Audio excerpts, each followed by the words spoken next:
Hello every friends, welcome to all in all sports. நான் உங்கள் sports Nitish. என் கூட அரியண்ணன் ரொம்ப நாள் கழிச்சு. ஆக்சுவலி பார்த்தீங்கன்னா, இந்த போட்டியோட ப்ரிவ்யூ நம்ம பண்ணியிருந்தோம்.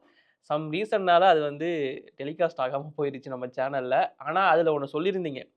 கண்டிப்பா இந்தியன் டீமோட இங்கிலாந்து டீம் கொஞ்சம் வீக்கா தான் இருக்கு பவுலிங்ல. ஆனாலும் இங்கிலாந்து தான் ஜெயிக்கும் அப்படின்னு சொல்லியிருந்தீங்க.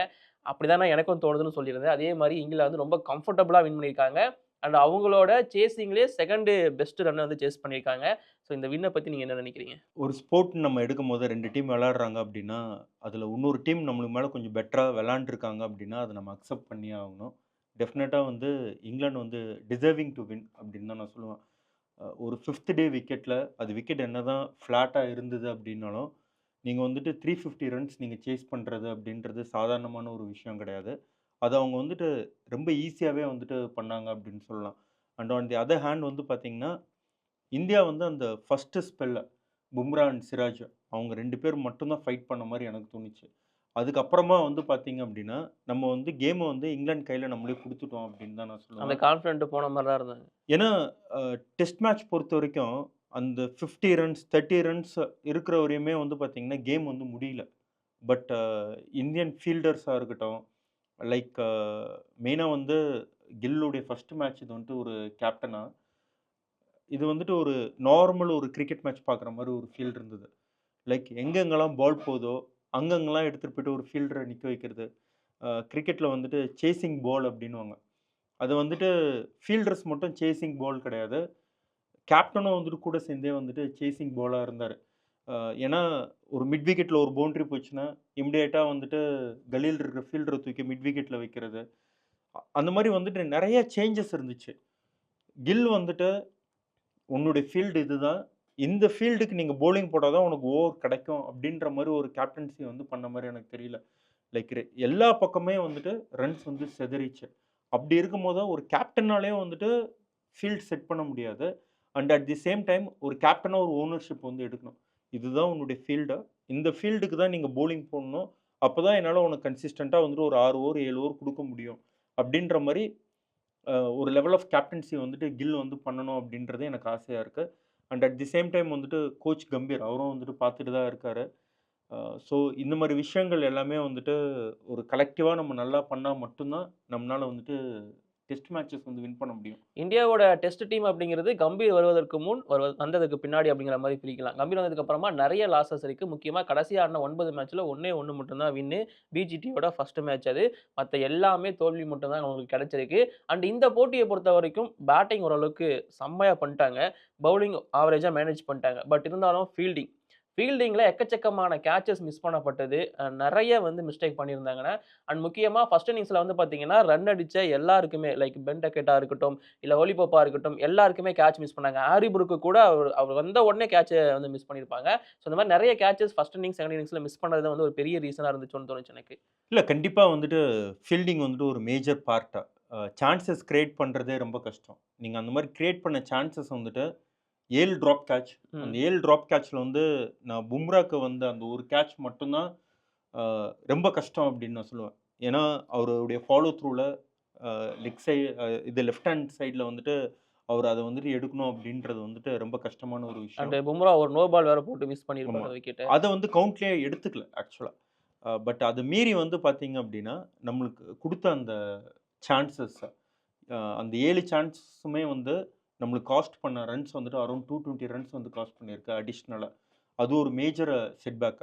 அண்ட் இன்னொரு முக்கியமான ஒரு விஷயம் நம்ம பார்க்கணும் அப்படின்னா, சிராஜ் அண்ட் பும்ரா இவங்க 2 பேருமே நல்லா போட்டாங்க.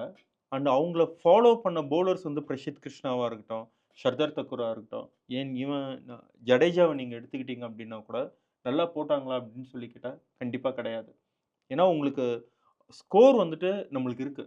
350 ரன்ஸ் 5த் டே விக்கெட்ல அவங்க சேஸ் பண்றாங்க அப்படின்னும்போது, இவங்க 13 ஓவருக்கு 26 ரன் தான் குடுத்துருக்காங்க. உங்களுக்கு இன்னும் 324 ரன்ஸ் உங்களுக்கு இருக்கு டிஃபெண்ட் பண்றதுக்கு. ஆல் ஆஃப் தி சடன் ஒரு 1/2 அன் ஹவர் கேம்ல ஒரு 50 ரன், 60 ரன் கட் டவுன் ஆயிடுச்சு அப்டின்னா, டெஃபினட்டா ஒரு கேப்டனா என்ன பண்ணணும் அப்டின்றது புரியாது. Going at a rate of 7 runs per over, 6 runs per over அப்டின்றதெல்லாம் அக்செப்டே பண்ணிக்க முடியல. அண்ட் ஜடேஜா இவ்ளோ எக்ஸ்பீரியன்ஸ்டான ஒரு கிரிக்கெட்டர். நான் டெக்னிக் அந்த விஷயத்த பத்திலாம் பேசுறதுக்கு தப்பான ஒரு விஷயமா இருக்கலாம். பட் ஒரு நார்மல் வந்துட்டு ஒரு ஃபேனா இத்தன வருஷம் வந்துட்டு ஒரு டெஸ்ட் கிரிக்கெட் பார்த்த ஒரு ஃபேனா நான் சொல்றேன். லெஃப்ட் ஹேண்டருக்கு வந்துட்டு அவரு ஓவர் தி ஸ்டம்பில் இருந்து போடும்போது அவ்ளோ பெரிய ஒரு ரஃப் இருக்கு. அந்த ரஃப்ல அவரு போடவே இல்ல. ஓகே. என்ன ரீசன்னே தெரியல. மிடில் அண்ட் ஆஃப்லயே போட்டுட்டு இருக்காரு. ரொம்ப ஈஸியா ஆடுனாரு பென்டெக்கே தவிர. கண்டிப்பா வந்துட்டு ஜடேஜா இன்னும் கொஞ்சம் பெட்டரா பவுலிங் போட்டுட்டு இருந்திருக்கலாம். நெறைய விஷயங்கள் வந்துட்டு இந்த டெஸ்ட் மேட்ச்ல வந்துட்டு பவுலிங் பாயிண்ட் ஆஃப் வியூல எனக்கு ரொம்ப டிசப்பாயிண்டிங்கா இருந்துச்சு. எஸ் ஃபீல்டிங்கும் வந்துட்டு நம்மளுக்கு டிசப்பாயிண்டிங் தான். அதுல வந்துட்டு கேட்சஸ் நெறைய விட்டது வந்துட்டு ஜெய்ஸ்வால். ஓகே. பிஜிடில வந்து பார்த்தோம்னா, ஜெய்ஸ்வால் வந்து நெறைய கேட்சஸ் எடுத்தாரு. கிரிக்கெட்ல வந்துட்டு என்னைக்கு வந்துட்டு ஒரு ஃபீல்டருக்கு வந்து பேட் டே இருக்கோ, அந்த கேம்ல நம்ம நெறைய பார்ப்போம். அந்த ஃபீல்டர் கிட்ட பால்ஸ் வந்து போயிட்டே நெறைய இருக்கும். போயிட்டே இருக்கும். அந்த மாரி வந்துட்டு ஒரு bad day on the field bad day இல்ல, bad match on the field Jaiswal பொறுத்தவரைக்கும். பட் பவுலிங் வந்துட்டு இன்னும் நெறைய பெட்டரா போட்டுருக்கலாம் அப்டின்றது வந்துட்டு எனக்கு தோணுது. ஓகேண்ணா. அண்ட் பவுலிங் மட்டும் இல்லாம நெறைய பேர் குறை சொல்றது என்ன அப்படின்னு பார்த்தீங்கன்னா, ஃபர்ஸ்ட் இன்னிங்ஸ்ல இந்தியாவால 600 ரன் வரைக்கும் அடிச்சிருக்க முடியும். அடிச்சிருக்கணும் அப்படிங்கிற மாரி சொல்றாங்க. அந்த 5 விக்கெட்டுக்கு அப்புறமா இருக்கிற லைக் டெயில் எண்டர்ஸா இருக்கலாம், இல்ல மிடில்ல வர பேட்ஸ்மேன்ஸா இருக்கலாம். கருண் நாயர்ல ஆரம்பிச்சு சாய் சுதர்ஷனும் பெருசா பெர்ஃபார்மன்ஸ் பண்ணல. அண்ட் டெயில் எண்டர்ஸ் எல்லாருமே வந்த உடனே போயிட்டே இருந்தாங்க. இது ஒரு பிரச்சனை இருந்துட்டே இருந்துச்சு இந்தியா கிட்ட. மேபி அதுவும் ஒரு மிஸ்டேக்கா இருந்துச்சா? இல்ல கண்டிப்பா சாய் சுதர்ஷன் அண்ட் கருண் நாயர் வந்து குடுத்த சான்ஸ் இன்னும் பெட்டரா யூஸ் பண்ணியிருக்கலாம் அப்டின்ற மாரி எனக்கு தோணுச்சு.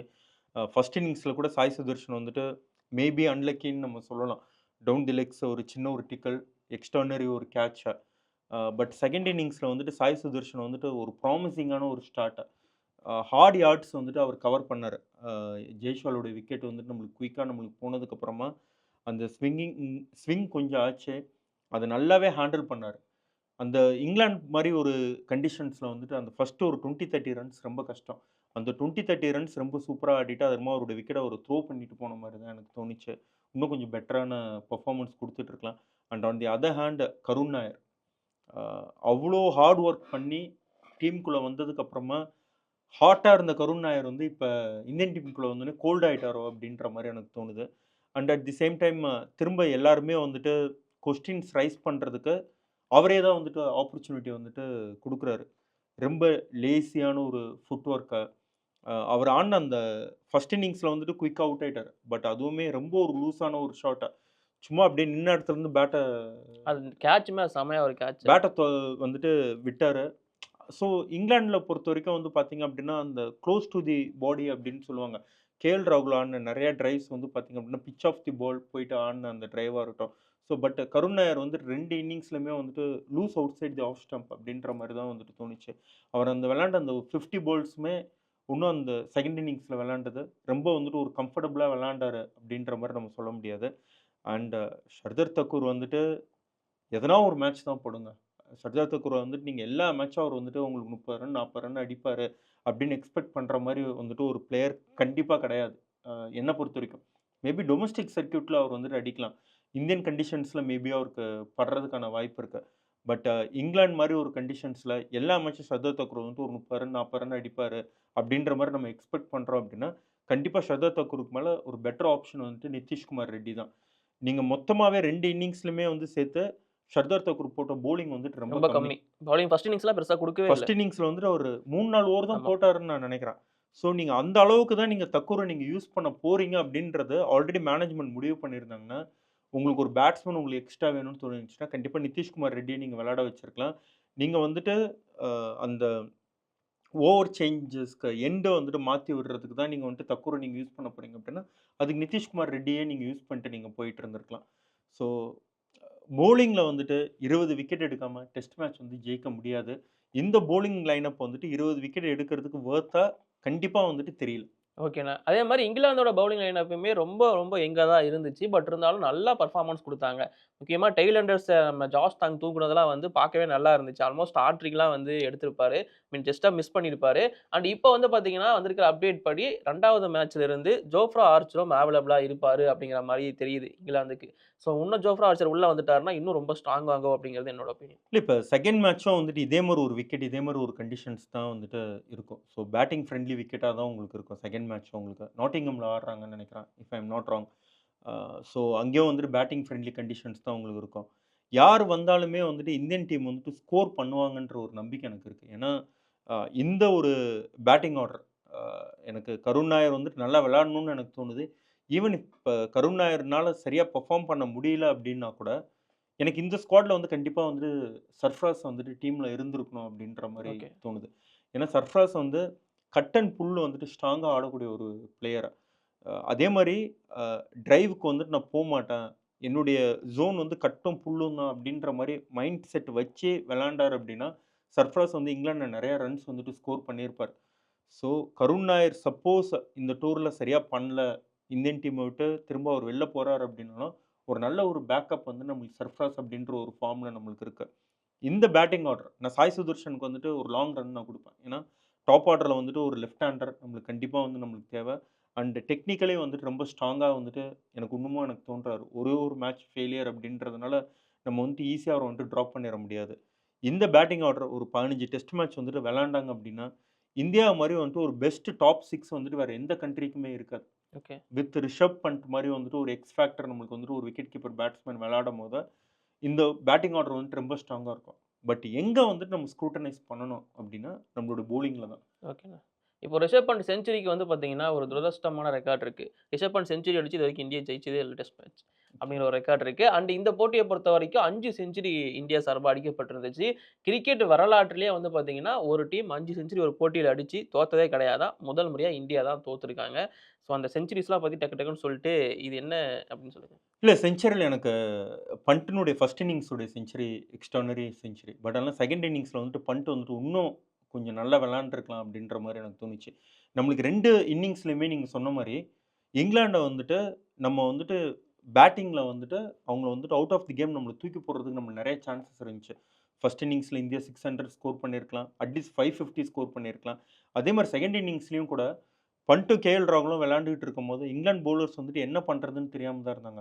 பண்ட் 100 அடிச்சோனே எனக்கு 100 போதும். நான் ம். இதுக்கப்புறமா குயிக்கா ஒரு 20 ரன் அடிச்சுட்டு அவுட் ஆயிட்டு போறேன் அப்டின்ற மாரி அவரு வந்துட்டு ஒரு இது காமிச்சாரு. ஸோ அந்த மாரி இல்லாம இன்னும் கொஞ்சம் டைட்டா விளையாண்டுருந்தாரு. பண்ட் அந்த 100 வந்துட்டு ஒரு எப்டி பென் டக்கெட் வந்துட்டு ஒரு 149 ஆடுனாரு. அந்த மாரி வந்துட்டு ஒரு 150, 160 இன்னிங்ஸா வந்துட்டு பண்ட் வந்து கன்வெர்ட் பண்ணியிருந்தாருன்னா, டோட்டலா இந்த மேட்ச் வந்துட்டு டிஃபரெண்ட்டா இருந்திருக்கும். நீங்க சேசிங் 370க்கும் 430க்கும் நெறைய டிஃபரன்ஸ் இருக்கு உங்களுக்கு. கண்டிப்பா வந்துட்டு அட்லீஸ்ட் இந்தியா வந்துட்டு ஒரு ட்ரானாச்சும் நம்ம பண்றதுக்கு வந்துட்டு ஒரு வாய்ப்பு இருக்கு. ஏன்னா ஒரு 5 விக்கெட் இப்ப இங்கிலாந்துக்கு இப்ப போயிடுச்சு. 5 விக்கெட் போனதுக்கு அப்புறமா இன்னும் 200 அடிக்கணும் அப்டின்னு இருக்கும்போது, கண்டிப்பா இங்கிலாந்துக்கும் வந்துட்டு ஒரு டிஃபென்சிவ் மைண்ட் செட்டுக்கு போலாமா அப்டின்றது தோணியிருக்கும். ஸோ அந்த எக்ஸ்ட்ரா அந்த ஒரு 80, 90 ரன்ஸ் வந்துட்டு இந்தியா வந்துட்டு கம்மியா தான் வந்து அடிச்சாங்க அப்டின்னு தோணுது எனக்கு. K L. ராகுலோட innings extraordinary innings. First இன்னிங்ஸ்லயே வந்துட்டு கே.எல். ராகுல் அவுட் ஆன விதம் எனக்கு சுத்தமா பிடிக்கல. அந்த 40 ரன் ஆடுனதுக்கு அப்புறமா loose out side the of stump அது அந்த தப்பு பண்ணது. அ ஜெய்ஸ்வாலுடைய இன்னிங்ஸ் வந்துட்டு ரொம்ப எக்ஸ்ட்ரார்டினரியான ஒரு இன்னிங்ஸா. ஸோ பேட்டிங் பொறுத்தவரைக்கும் இந்தியா நல்லா தான் பண்ணாங்க. அண்ட் இன்னமும் வந்து பார்த்தீங்கன்னா, சாய் சுதர்ஷன் அண்ட் கருண் நாயர் பெட்டரா பண்ணணும் செகண்ட் மேட்ச்ல அப்டின்றத நான் எதிர்பார்க்குறேன். ஓவராலா இந்த பேட்டிங் ஸ்குவாட் வந்துட்டு இந்தியாவுக்கு வந்துட்டு 450, 500 ரன்ஸ் குடுக்குறதுக்கு பொட்டன்ஷியல் இருக்கிற ஒரு பேட்டிங் ஸ்குவாட் தான் அது. டெய்ல வந்துட்டு ரொம்ப வந்துட்டு நம்பக்கூடாது. ஆனா பேட்டிங்கும் அந்த ரன் குடுக்குறாங்க. பவுலிங்லயும் செஞ்சுரியா அடிச்சு அந்த ரன்ன குடுத்துடுறாங்க. அதான் பிரச்சனையா இருக்கு. ஃபர்ஸ்ட் இன்னிங்ஸ்ல சிராஜும், பிரசீதும் குடுத்திருந்தாங்க இல்ல செஞ்சுரி லைக் ரன்ஸ். நீங்க 2018 அண்ட் 2021ல இருந்த ஒரு பவுலிங் ஸ்குவாட் வந்துட்டு ம். இந்தியாவுக்கு அதுக்கப்புறமா அமையல அப்படின்னு தான் நான் சொல்லுவேன். ஃபாஸ்ட் பவுலிங் பொறுத்தவரைக்கும். ஓகே. இந்த டூர்லயே வந்துட்டு இந்தியா பண்ண ஒரு பெரிய மிஸ்டேக்கா நான் என்ன பார்க்குறேன் அப்படின்னா, ஆஃப் ஃபிட் ஷமி வந்துட்டு for better then Prasidh Krishna. Full fitness. அதுக்கப்புறமா வந்துட்டு மத்த ஃபாஸ்ட் பவுலர்ஸ் வந்துட்டு நம்ம யாரெல்லாம் நம்ம அங்க கூப்பிட்டு போயிருக்கோமோ, அவங்கள கம்பேர் பண்ணும்போது ஷமி வந்துட்டு ஒரு பெட்டர் த்ரெட்டா தான் இருந்திருப்பாரு. நம்ம வந்து ப்ரீவியஸா வந்துட்டு சச்சின், டிராவிட் இவங்களுடைய டைம்லலாம் நம்ம பார்க்கும்போது, சச்சின் வந்துட்டு டெஸ்ட்ல வந்துட்டு ஃபார்ம்ல இல்ல அப்டின்னா, சச்சின் ஒன் டேல ஒரு 100 அடிச்சாருன்னா, அந்த ஃபார்ம் வந்துரும் அப்டின்னு எதிர்பார்ப்போம். சப்போஸ் ஒன் டேல சச்சின் ஃபார்ம்லயே இல்ல அப்டின்னா, ஒரு லாங் ஃபார்மேட் ஆஃப் தி கேம்ல வந்துட்டு ஒரு 100 அடிச்சாருன்னா, அந்த ஃபார்ம் வந்துரும் அப்டின்னு எதிர்பார்ப்போம். அதே ஒரு ஆப்பர்ச்சுனிட்டி ஏன் வந்துட்டு ஒரு பவுலருக்கு குடுக்க ஓகே. மாட்றாங்க? ஏன்னா, ஷமி வந்துட்டு ஃபிட் டூ ப்ளே அப்டின்றது நம்ம எல்லாருக்குமே நம்மளுக்கு தெரிஞ்சிருச்சு. நம்மள அவருக்கு குடுத்த ஆப்பர்ச்சுனிட்டீஸ் எல்லாமே வந்து பார்த்தீங்கன்னா, ஒயிட் பால்ல தான் நம்ம குடுத்துருக்கோம். ரெட் பால்ல இங்கிலாந்து மாரி ஒரு கண்டிஷன்ஸ்ல அவருக்கு சான்ஸ் குடுத்துருந்தாங்க அப்டின்னா, மேபி ஷமி வந்துட்டு திரும்ப வந்து நம்மளுக்கு ஒரு 3, 4 இயர்ஸ் நம்மளுக்கு விளையாடுறதுக்கு ஒரு ஆப்பர்ச்சுனிட்டி நம்ம கிரியேட் பண்ணி குடுத்த மாரி நம்மளுக்கு இருந்திருக்கும். கிவன் தி ஃபேக்ட் நம்ம இப்ப கொண்டு போயிருக்க ஃபாஸ்ட் பவுலர்ஸ கம்பேர் பண்ணும்போது, ஷமி இன்னுமே வந்துட்டு ஒரு பெட்டர் பவுலரா இங்கிலாந்துல இருந்திருப்பாருன்னு எனக்கு தோணுது. ஓகே. அதாவது இந்தியாவோட பேட்டிங் நல்லா தான் இருக்கு. ஆனா பவுலிங் கொஞ்சம் இல்ல கண்டிப்பா. ரொம்பவே வீக்கா இருக்கு அப்படிங்கிற மாரி தான் இருக்கு. பட் அந்த பக்கம் எனக்கு தெரிஞ்சு கேப்டன்சி நீங்க ஸ்டார்ட்டிங்லயே சொல்ட்டீங்க. கில்லோட கேப்டன்சி. பட் பென் ஸ்டோக் வந்து வேற லெவல்ல டீம கைட் பண்றாரு அப்படிங்கிறது கிளீனா தெரியுது. ஸோ இப்போதைக்கு இங்கிலாந்து இந்த சீரிஸ 1-0 அப்படிங்கிற மாரி லீட் எடுத்திருக்காங்க. இன்னும் 4 போட்டிகள் இருக்கு. இங்கிலாந்து இன்னும் பெரிய ஆட்களெல்லாம் உள்ள கொண்டு வர போறாங்க. ஆர்ச்சர்லாம் உள்ள வரப்போறாரு அப்படிங்கிற மாரிலாம் கேள்விப்படுறோம். ஸோ அடுத்தடுத்த போட்டிகள் என்ன நடக்க போகுது அப்படிங்கிறதெல்லாம் நாம கண்டிப்பா பேச போறோம். அதுக்கு சேனல மறக்காம சப்ஸ்கிரைப் பண்ணி வச்சுக்கோங்க. இப்போதைக்கு நாங்க கிளம்புறோம். Thank you. Thank you.